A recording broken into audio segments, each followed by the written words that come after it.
नमस्ते श्रोताओं, मैं हूं doctor Ravi, based in Perth but presently in Canberra with RJ Manish. तड़का लगा के लगे रहिए, सुनते रहिए मनीष जी को तड़का लगा के। क्या बात है दोस्तों, मैं हूं आपका मनपसंद आरजे मनीष और आप सभी को मेरा सप्रेम नमस्कार, सलाम, नमस्ते। चलिए, प्रोग्राम तो बढ़िया चल रहा है, लेकिन आगे बढ़ते हैं और बात करते हैं अपने दो विशेष मेहमान से। जी हाँ, दो विशेष मेहमान कैनबरा के नहीं है, सिडनी से उड़ते उड़ते आए हैं हमारे स्टूडियो में बात करने के लिए, बिकॉज ये हमारे बहुत बड़े जबरा फैन, मनपसंद listener, followers, supporter, well wisher, सब कुछ है। चलिए, स्वागत करते हैं, अभिनंदन करते हैं। हमारे साथ हैं विक्रम मान जी और साथ में हैं डॉक्टर रवि जी। आपका स्वागत है, अभिनंदन है हमारे रेडियो मनपसंद के इस विशेष कार्यक्रम में। कैसे हैं आप दोनों? बहुत बढ़िया मनीष जी, बस आपकी आवाज हमें खींच के लेके आई है। अच्छा, कैनबरा आना कैसा हुआ? इसीलिए मैं मनीष जी हर वक्त चाहता था कि उस मंदिर के दर्शन करूं जहां मनीष जी बैठते हैं। सो यस, आप कहें तो दिल की बात कहें तो दिल से ये है कि आपको मिलने के लिए, आपके इस मंदिर के दर्शन करने के लिए हम आए। क्या बात है, हम धन्य हो गए सर। सौभाग्य हमारा कि आपके दर्शन हुए। जो हमारे इतने सारे लिसनर्स हैं जो चोरी छुपे कहीं ना कहीं से सुनते रहते पूरी दुनिया भर में, लेकिन रूबरू आमने सामने फेस टू फेस मुलाकात नहीं होती है। आपने आए, आपने बस हमारा इतना प्यार और सम्मान दिया, और आप लोग ही हैं जो प्रोत्साहन देते हैं, इंस्पिरेशन देते हैं, सराहना करते हैं, जिससे कि हमें कुछ नया करने के लिए, कुछ अच्छा करने की प्रेरणा मिलती रहती है। धन्यवाद विक्रम भाई, and you have been a kind support for long time. I think 3-4 साल पहले आपसे मुलाकात हुई थी, और आप रेडियो मनपसंद पूरा तन मन धन से सुनते रहते हैं। Thank you ji, thank you. तो doctor Ravi ji is new to town, new to radio Manpasand, but लेकिन ये भी हमारे रेडियो मनपसंद के अभी नए नवेले रेडियो मनपसंद फैन बन गए। डॉक्टर रवि जी नमस्कार। नमस्ते RJ Manish ji. Thank you. Thank you for the opportunity to radio Manpasand for having us. It's a pleasure. मैं कैनबरा में इसलिए आया हूँ कि यहाँ पे ऑस्ट्रेलियन जो ओबेसिटी सोसाइटी है उसकी नेशनल कॉन्फ्रेंस कैनबरा में हो रही है। मैं एक ओबेसिटी सर्जन हूँ, तो उसके वजह से यहाँ पे इनविटेशन मिली थी कोई टॉपिक्स प्रेजेंट करने की। जी। उसके वजह से आया हूँ। और आपको याद होगा शायद 6 साल पहले आपकी और हमारी बात हुई थी पर्थ में। जी हाँ, तो मौका मिल गया और भाई साहब ले आए, तो यहाँ हैं। अरे वाह वाह वाह। वैसे आप जॉब क्या करते हैं? डॉक्टर्स के साथ उठना बैठना है। हाँ जी। तो आप भी कॉन्फ्रेंस में ही आए होंगे? मैं कॉन्फ्रेंस भी एक रीज़न था यहाँ आने का, और मैं कई 20-22 सालों से डॉक्टर्स के साथ काम कर रहा हूँ। 20 सालों से ऑस्ट्रेलिया में, पहले 22 साल 2 साल भारत में, पंजाब, हरियाणा, कश्मीर, अच्छा, वहाँ काम किया। तो बड़ा सौभाग्य है कि हम ऐसे पढ़े लिखे लोगों के साथ काम करते हैं। क्या कहते हैं, एंड और आप जैसे लोग हमें मिल जाते हैं। अरे वाह, है ना। आपकी और मेरी मुलाकात बड़ी इंटरेस्टिंग है, और पर आपकी आवाज़ ऐसी बैठी दिल में कि बस दिल करता है आपसे बात करते रहे। विक्रम जी बहुत हम्बल हैं। विक्रम जी हमारे जो ओबेसिटी सर्जरी की जो व्हील है उसमें बहुत इम्पोर्टेंट स्पोक हैं। Vikram ji he supplies us with the staples through which we do our surgery. Right. So इस तरह से हम एक टीम है, हम उनकी इक्विपमेंट यूज़ करते हैं, हम ऑपरेट करते हैं, और हमारे पेशेंट्स को बेनिफिट मिलता है। Very nice. ओबेसिटी की बात की, विच इज कॉमन, क्या कहते हैं, डिजीज तो नहीं, मतलब एक हमारे भारतीयों में कि सभी ऑलमोस्ट पूरे वर्ल्ड में जब अगर ओबीस की बात होती है तो शायद इंडियंस की तरफ इशारा ज़्यादा होता है, क्योंकि हमारा खान पान ऐसा है, या रहन सहन ऐसा है, लाइफस्टाइल ऐसा है, एक्सरसाइज कम करना है, फ्राइड चीज़ें खानी। ओबेसिटी, आपने ओबेसिटी की, तो ये आप करते क्या, मतलब इज इट डू यू? तो मैं सर्जन हूँ, और आपने ओबेसिटी की बात की, तो ओबेसिटी जो है वो अब ग्लोबल पैंडेमिक हाँ, जो हम कोविड के बारे में बात करते थे, जी हाँ। ओबेसिटी को ग्लोबल पैंडेमिक 2012 में डिक्लेयर किया गया था, लेकिन किसी को उसके ऊपर ज़्यादा इम्पैक्ट नहीं हो रहा था जैसे कोविड हुआ है।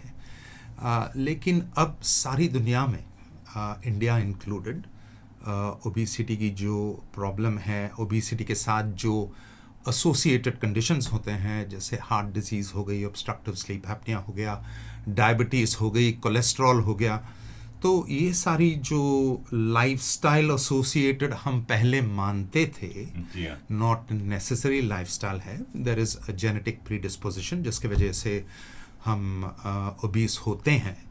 और जब ओबीस होते हैं तो उसका मतलब ये नहीं होता कि हम ज़्यादा खाते हैं या हमेशा दारू पीते हैं या ऐसे करते हैं।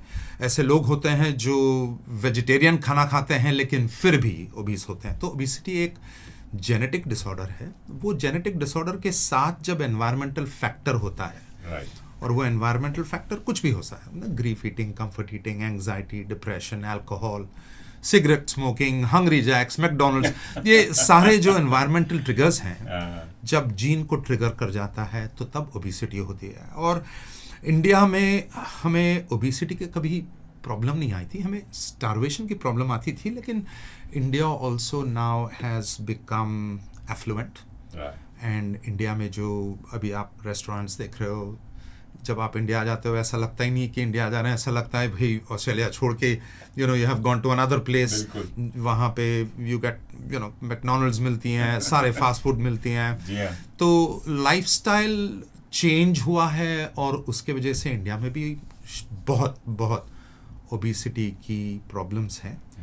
तो वही प्रॉब्लम्स के बारे में हम लोग यहाँ जो नेशनल कॉन्फ्रेंस में आए थे उसमें डिस्कस करने आए थे कि सॉल्यूशन क्या है इसका, कैसे आगे बढ़ा जाए। दोस्तों, आप सुन रहे हैं रेडियो मनपसंद, पूरा तड़का लगा के। जी हाँ, मैं बात कर रहा हूँ डॉक्टर रवि जी से और साथ में विक्रम मान जी हैं। और डॉक्टर रवि जी, आपका जो सर्जिकल सर्जन, उसका नाम है कुछ क्या? बैरियाट्रिक सर्जरी बोलते हैं। Surgery, bariatric surgery, obesity surgery. हाँ। तो ओबेसिटी की आपने बात की, तो इसका कैसे इसको डील किया जाए? क्या ट्रीटमेंट है? क्या दवाइयों से ठीक नहीं हो सकता? सर्जरी करना जरूरी होती है?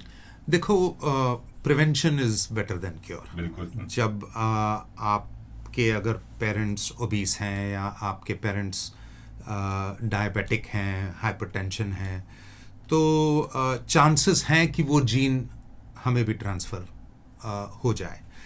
तो ये जानते हुए we have to have a good lifestyle, जहाँ पे हम फिजिकली एक्टिव हों और जो खाते हैं वो अच्छा स्वादिष्ट खाएं, लेकिन अच्छा खाना खाएं, पौष्टिक खाना खाएं, जिसमें ये जो फैट्स होते हैं, जिसमें ज़्यादा कार्ब्स खाते हैं। हमारी इंडियन डाइट जो है वो प्रिडोमिनेंटली कार्बोहाइड्रेट है।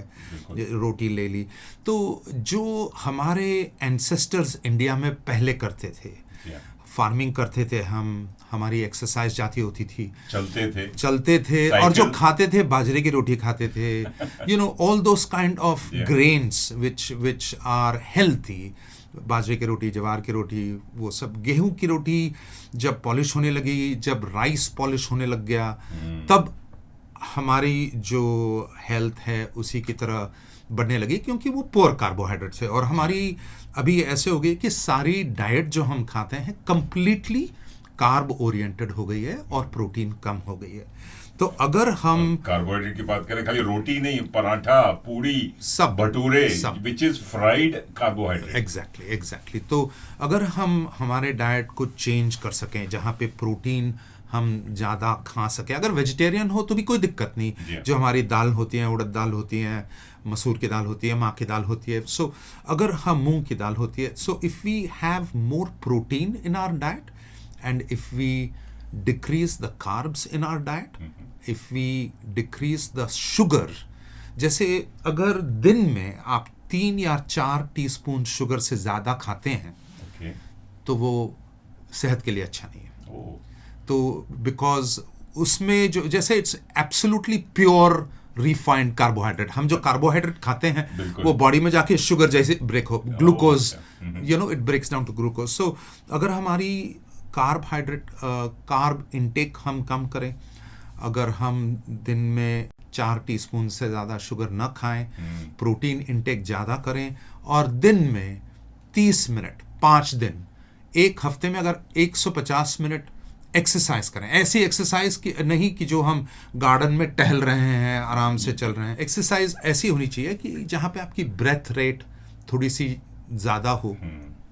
अगर आप अपने पत्नी के साथ चल रहे हैं या बेटी के साथ चल रहे हैं, बेटे के साथ चल रहे हैं, तो आप थोड़ा जब बात करते हैं ना, थोड़ा हाफना होता है, उसको एक्सरसाइज बोलते हैं। हाँ जी, जहाँ पे आपकी हार्ट रेट ज़्यादा हो। अगर ये दिन में 30 बार करें या हफ्ते में 150 मिनट करें, then it is good for health. चलना ही नहीं, मतलब योगा भी कर सकते हैं या जिम भी जा सकते हैं। Any time 30 minute every day dedicate to 150 minutes a week. हफ्ते में 2 दिन आप छुट्टी ले लें या एक ही दिन में अगर 150 कर सकते हो कर लें, लेकिन you need to have 150 minutes week of exercise per week. चलिए डॉक्टर साहब, ये तो हो गई, कोई ओबीज है और नई सारी कोशिश करने के बावजूद भी वो अपना वजन नहीं कम कर पा रहा है और बड़ा परेशान है, हताश है, तो surgery is the only option? नहीं, ऐसा नहीं है। ओबिसिटी हम क्लासिफाई करते हैं। पहले तो ओवरवेट होता है, BMI ऑफ 25, और ये BMI ऐसे कैसे कैलकुलेट करते हैं, आपकी हाइट और आपकी वेट से कैलकुलेट करते हैं। अगर आप अपना BMI जानना चाहते हैं तो इंटरनेट पे जाएं आप, BMI कैलकुलेटर होती है, उस पर आपका हाइट और वेट लगा लें तो आपको BMI मिल जाएगी। अगर आपकी BMI 25 से कम है तो आप अच्छी वेट, हेल्दी वेट कैटेगरी में है। BMI आपकी 25 से 30 तक रहेगी तो आप ओवरवेट होंगे। BMI 30 से ज़्यादा रहेंगे आप तो क्लास 1 ओबेसिटी हो जाएंगे, और उसके बाद 35 से ज़्यादा होंगे तो क्लास 2, 40 के ज़्यादा होंगे तो क्लिनिकली सिवियर, और 50 से ज़्यादा होंगे तो आप सुपर ओबीस माने जाते हैं। लेकिन हमारे इंडियन लोगों में ये BMI क्राइटेरिया अलग है, क्योंकि हमारी जो टेंडेंसी है डायबिटिक बनने की वो बहुत जल्दी हो जाते हैं। तो अगर आप BMI ऑफ 25 to 27 हो तो क्लास 1 ओबीस होते हैं, 27 to 30 हो तो क्लास 2 ओबेसिटी होती है, 33 BMI से अगर आप ज़्यादा हो तो क्लिनिकली सिवियर ओबेसिटी होती है, क्योंकि हमारी टेंडेंसी डायबिटिस इनहेरिट करने की इन BMI में ज़्यादा होती है। तो अगर आप ओवरवेट कैटेगरी में हो, अगर आप क्लास 1 ओबीस कैटेगरी में हो, तो मेरे ख्याल से एक्सरसाइज और if you watch what you put in your mouth, अच्छी पौष्टिक खाना अगर आप खाएं और एक्सरसाइज करें तो इतना काफ़ी होता है। लेकिन आप क्लास 1 से ज़्यादा होंगे तो फिर थोड़ी दिक्कत होती है।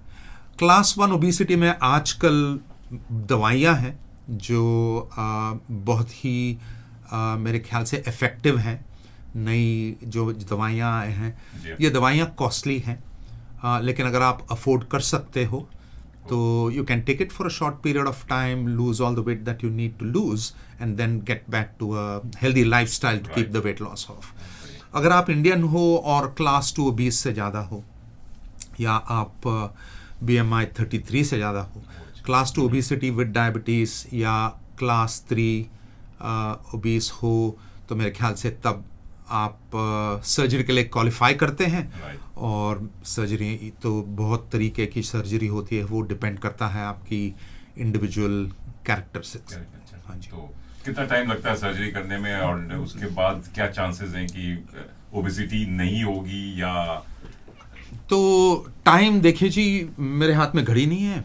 आप अगर मेरे क्लिनिक में आओगे तो वहाँ घड़ी नहीं देखोगे, और हॉस्पिटल में जाएंगे तो टाइम इम्पोर्टेंट। टाइम कितना लगता है? उतना लगता है जितना कि मैं अच्छा काम और सेफ काम कर सकूं। सो टाइम की उसमें कोई दिक्कत नहीं है। लेकिन जो आप कह रहे थे कि इसकी प्रोसेस क्या होती है, ऑपरेशन कर लेते हैं और डिफरेंट टाइप्स ऑफ ऑपरेशंस होती है। Most of the operations work for very long period of time. Operation work करती है और रुक जाती है, ऐसा नहीं है कि आप जिंदगी भर वेट लॉस करते रहोगे। तो जैसे अगर स्लीव गैस्ट्रेक्टमी हुआ तो 1 साल 12 महीने 14 महीने एक्ट करेगी, फिर बंद हो जाएगी। उसके बाद आपने अपने डाइटरी चेंजेस, बिहेवियरल चेंजेस और एक्सरसाइज, अगर ये 3 पर आप कंसंट्रेट करोगे जी तो आप ये जो वेट है you can keep it of for a very long period of time. आपने फॉर एग्जांपल आपकी जो एक्सेस वेट है वो 100% लॉस हो गई, जी तो विद टाइम ऐसा होता है कि 5 साल बाद 20% 30% you can put it back on, but majority of the weight you will still keep it off. And you can keep it off for the rest of your life by following the rules diligently. ऐसा हो नहीं सकता कि आप पहले जैसे खा रहे थे वैसे ही खाओ और फिर वेट वहीं का वहीं रहे. तो क्या भूख कम हो जाती है अगर सर्जरी? हाँ जी भूख कम होती है, लेकिन भूख जरूर वापस आती है. अच्छा. 6 महीने 3 महीने के बाद. लेकिन ये आपको टाइम मिलता है कि आप अपने जो बुरे आदतें थी उसको छोड़ के अच्छी हैबिट मेंटेन करें, क्योंकि आपको भूख नहीं लगती तो you can do all these things and when the hunger comes back you are already on the right track. Okay. और तो खाना अगर सॉलिड्स खा सकते हैं या खाली लिक्विड फॉर्म में ही खाना है या तो स्टेज डाइट होता है ऑपरेशन के बाद. First week you will have clear liquids, second week full liquids, then third week blended and puree diet, and fourth week, fifth week onwards solid diet खा सकते हैं. उसके बाद छोले भटूरे खा सकते हैं? नहीं जी. पहले जैसे तो खा नहीं पाएंगे. कराना ये सब. एग्जैक्टली. इसी के वजह से हमारे इंडियन जो मित्र हैं वो आते नहीं हैं, क्योंकि खाने की जो शौकीन होते हैं वो छोले कुलचे ना खाए, हाँ जी, ना जो खाए, आप पूरी सब्जी ना खाए. अगर आप खाने के शौकीन हो हाँ. और वो आप चेंज नहीं कर सकते तो आपने ऑपरेशन नहीं करवाना चाहिए, क्योंकि दिक्कत होगी आपको और फिर उसके बाद जो वेट लॉस हुआ है वो वापस आ सकता है. तो अगर आप लाइफस्टाइल चेंज कर सकते हैं, बिहेवियरल एटीट्यूड चेंज कर सकते हैं, जितना खाते हो वो चेंज कर सकते हैं. तो अगर आप वो इंग्लिश में एक कहावत है, doing the same thing again and expecting a different functional outcome is insanity. पागलपन है. बिल्कुल सही. चलिए डॉक्टर साहब, आपसे बहुत सारी बातें हैं लेकिन आपके पास समय कम है. You are in hurry to catch a flight, मैं जानता हूं, इसलिए बस ये इंटरव्यू यहीं रोकते हैं. लेकिन आपसे कैसे संपर्क कर सकते हैं उसकी जारी जानकारी हम फेसबुक के द्वारा या मेरे से. जी हाँ दोस्तों, अगर आप सुन रहे हैं and you want to go through this surgery, obesity को आपसे परेशान है, क्या बोलते हैं, टंग ट्विस्टर नाम है इसका, बैरिएट्रिक सर्जरी. मेरे को टंग ट्विस्टर लग रहा है. बैरिएट्रिक सर्जरी कराना चाहते हैं तो डॉक्टर रवि जी हैं. आप सिडनी बेस्ड हैं? कहाँ पे? मैं पर्थ में बेस्ड हूँ, लेकिन आप अगर कैनबरा में है, सिडनी में है, जहाँ पे भी हो, मैं आपको बता सकता हूँ कि आप किसके पास जा सकते हैं. अच्छा. अगर पर्थ आना चाहते हैं तो यू आर मोस्ट वेलकम. चलिए बढ़िया है. पर्थ तक आप पैदल जाएंगे तो ओबेसिटी वैसे ही कम हो जाएगा. आपको डॉक्टर्स के पास जाने की जरूरत ही नहीं पड़ेगी. डॉक्टर साहब, आपके बारे में मैंने बस सुना है और विक्रम जी ने भी कहा है कि आप तो दोनों बड़े अच्छे मित्र हैं, लेकिन आप बड़े अच्छा नाटककार भी हैं और नाटक भी करते हैं, साथ में गीत भी गाते हैं. You do lot of musical programs as well. तो आज एक झलक हो जाए. I am sure this is not a good platform for नाटक. आपकी एक्टिंग तो बाद में देखेंगे और आपके नाटक एक आने वाला भी है, आई थिंक. हाँ जी, ताजमहल का टेंडर हम स्टेज कर रहे हैं अगली सैटरडे और शो ऑलरेडी हाउसफुल हो चुका है. ओए होए होए. चलिए वो उस बारे में मैं आऊंगा. अगर मुझे पता होता तो आई लव नाटक. अभी हमने टुकड़े किया and I am a very passionate theatre artist as well. लेकिन गीत तो गुनगुना सकते हैं, तो आज आपकी आवाज में कोई गीत हो जाए. और हाँ जी. कोई आपका मनपसंद सिंगर है या कुछ ऐसा है? हाँ, मैं गा तो बहुत सकता हूँ, लेकिन अच्छा. किशोर कुमार और मुकेश मेरे पसंदीदा आर्टिस्ट हैं. जीना यहाँ मरना यहाँ, इसके सिवा जाना कहाँ. चलिए आज हम गीत गुनगुनाएंगे, मुकेश जी को याद करेंगे, किशोर कुमार को याद करेंगे. और किशोर कुमार की हाल ही में 4 अगस्त को बर्थ एनिवर्सरी भी थी. तो रवि जी, आपकी आवाज में ये प्यारा सा गीत क्या लेकर आए हैं आज हमारे श्रोताओं के लिए? दोस्तों, आप सुन रहे हैं रेडियो मनपसंद 24/7 तड़का लगा के. आज तड़का लग रहा है ओबेसिटी पे, बैरिएट्रिक सर्जरी पे. मैंने सही पकड़ा? जी हाँ. और अगर आप परेशान हो गए, हताश हो गए और कह रहे हैं कि बहुत कोशिश कर ली लेकिन ये पेट जाता ही नहीं है, सब कुछ चला जाता है लेकिन पेट पे जो चर्बी है ना खत्म नहीं हो रही, तो डॉक्टर रवि जी से आप बात कर सकते हैं. फोन पे आप इनसे सलाह ले सकते हैं और किस डॉक्टर के पास जाके आप सर्जरी करा सकते हैं. Please and do. अगर नहीं है तो मेरे से संपर्क कीजिए. मैं भी आपको एक सलाह तो दे ही सकता हूँ कि क्या करना चाहिए. छोले भटूरे नहीं खाने, पूड़ियां नहीं खानी, ये जीना भी कोई जीना है लल्लू. विक्रम भाई ऐसा मत बोलिए. आप लग रहा है इनका एडवर्टाइजमेंट ज्यादा कर रहे हैं. आपको कमीशन मिलता है क्या? प्यार प्यार मिलता है। चलिए बहुत सारी, चलिए डॉक्टर साहब is ready with his song and 3 2 1 गो। हे हो रा रा रा रा रा रा रा रा रा हे हो, सामने ये कौन आया, दिल में हुई हलचल, देख के बस एक ही झलक हो गए हम पागल। सामने ये कौन आया, दिल में हुई हलचल, देख के बस एक ही झलक हो गए हम पागल। अरे बातें मुलाकातें हमसे भी तो होंगी, अरे हमसे खुलेंगे वो आज नहीं तो कल। सामने ये कौन आया, दिल में हुई हलचल, देख के बस एक ही झलक हो गए हम पागल। ला ला ला ला ला।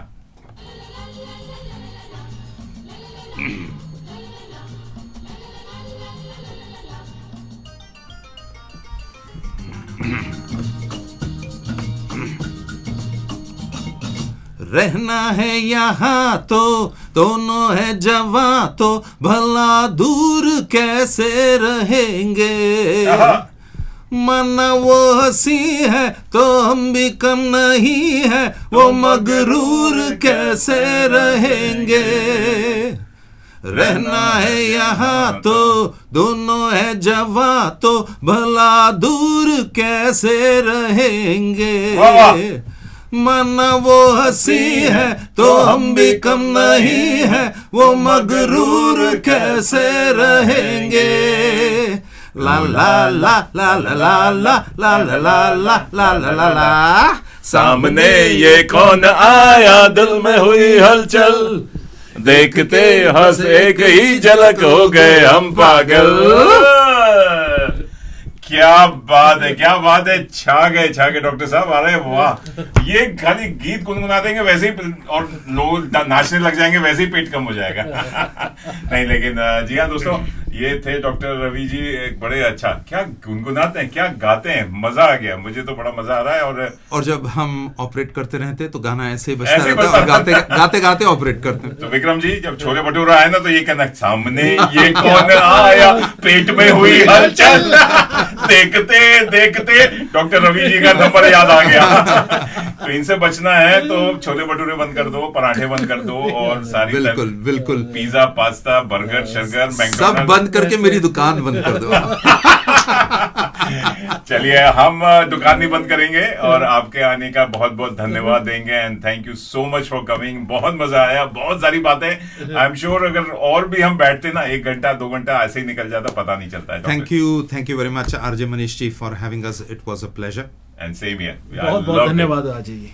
चलिए थैंक यू विक्रम भाई, लगे रहिए and we'll see you soon, not in your clinic but कहीं और आपके नाटक देखने आ जाइए। नाटक देखने आएंगे, नहीं तो म्यूजिकल प्रोग्राम में। Thank you once again, take you. Care, bye bye, have a nice day. Thank you ji Manish ji.